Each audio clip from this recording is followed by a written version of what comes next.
Good afternoon, Beryl Wiseman here after the Suburban. I am in Cabot Square. You may remember the controversy that instead of providing shelter, the city of Montreal, I'm just walking forward, decided, you can see over my left shoulder, to put in a skating rink, as if that was the most important thing that they could possibly do. So you'll see the skating rink over my left shoulder. But finally, after weeks of excuses about permits and access and safety and reliability, what Nakusit and other activists like Diane Warren have been asking the city for is simply a warming tent. And we continue with our coverage of the mapping ceremony that will take place at this tent dedicated to Raphael Andre. Right now we're just paying her thank yous to the community that actually participated to put this tent up for the homeless.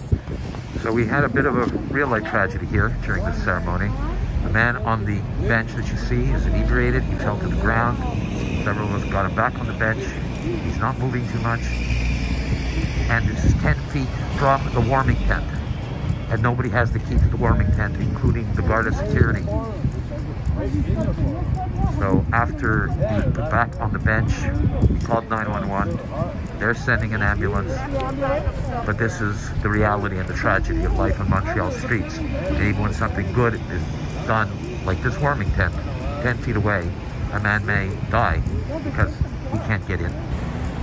So we're looking at the fire truck and the first responders that have arrived minutes after the phone call to Jean Santé, and they're arriving here to see what they can do for this man. And this is the life in the big city. And again, as I said, 10 feet away from the doors of the warming tent at Cabot Square, this man would have frozen if we weren't here.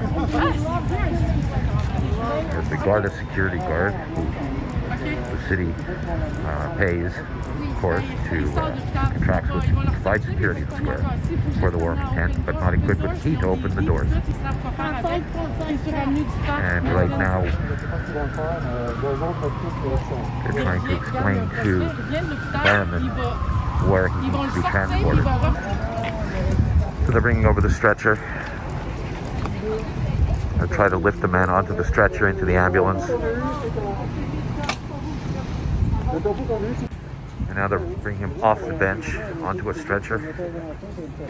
So following that incident, we're actually doing the mapping against the fire truck. So you can see some of the symbols and the symbolism that Anik has put together.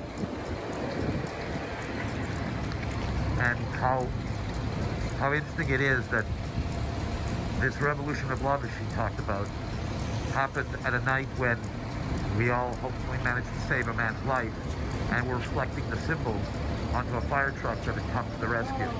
And that's the reality and the tragedy of life in Montreal for the homeless.